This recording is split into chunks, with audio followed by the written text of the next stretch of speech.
Ouais, c'est bien qu'il y ait eu autant de coachs présents. Pas évident parce qu'on a eu 2 matchs chacun ces derniers jours et qu'il fallait voyager, pas pour nous parce qu'on était déjà à Abidjan avec le Bénin. Et donc on a prolongé notre séjour, ce qui est toujours agréable à Abidjan. Et les rencontres avec les coachs dans un contexte différent, pas comme adversaires, mais comme collègues et comme co-conférenciers, c'est toujours un plaisir. Et on a pu échanger et chacun tire ses leçons de la Coupe d'Afrique des Nations. Et comme observateur et comme acteur, encore une fois, c'était une CAN merveilleuse.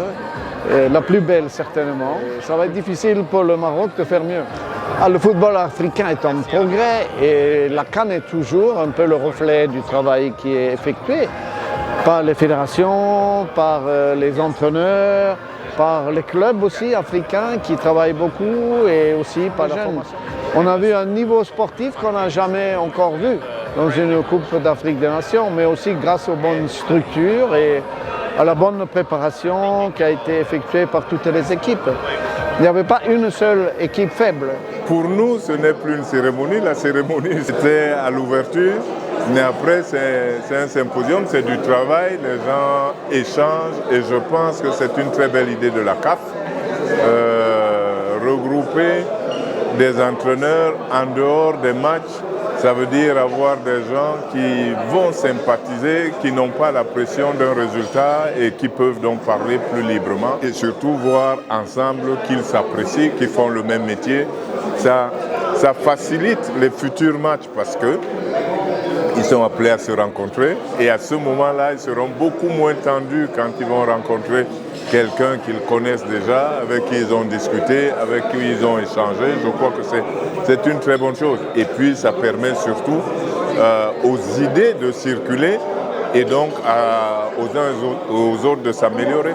Mais je crois que le football, notamment celui des équipes nationales, est véritablement en progrès. On a vu une dernière CAN qui était le prolongement des 2 précédentes, mais avec beaucoup d'améliorations et je crois qu'on le doit aux techniciens. Ma vision est que ces techniciens ont réellement apporté quelque chose.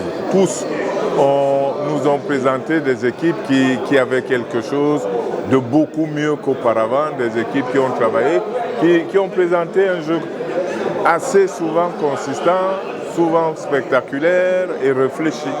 J'ai un regard positif parce que le niveau de la CAN passée était très élevé. Aujourd'hui, il n'y avait pas de petites équipes. D'ailleurs, il y a beaucoup d'équipes qu'on appelait les petites équipes qui ont fait un très beau parcours, comme le Congo, comme l'Afrique du Sud, Mauritanie. Donc non, il n'y a plus de petites équipes aujourd'hui. Et vraiment, toutes les équipes sont venues ici avec des intentions, avec des ambitions. Et c'est ce qui a rendu, je pense, la CAN intéressante et c'est ce qui rendra la prochaine CAN encore plus intéressante.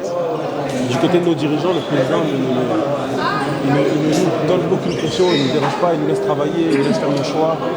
Et puis il vit la chose avec nous, il voyage avec nous, il se déplace avec nous, il vient à nos entraînements.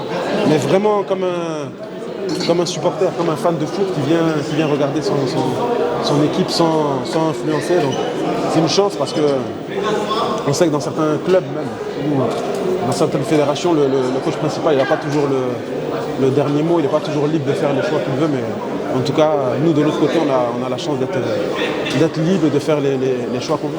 Non, le football africain, il évolue et la preuve, c'est que quand vous regardez aujourd'hui en Europe et quand vous regardez dans les grands clubs, il y a de plus en plus d'Africains. Avant, quand il y avait 3-4 Africains dans les gros clubs, on était contents. Aujourd'hui, c'est quasiment 3-4 Africains par équipe qui sont dans les gros clubs. Chaque nation a au moins 3-4 joueurs qui jouent dans les clubs qui font les Ligues des Champions. Donc, franchement, c'est intéressant et on va continuer pour franchir la prochaine étape. La prochaine étape, c'est quoi? C'est qu'une équipe africaine gagne la Coupe du Monde.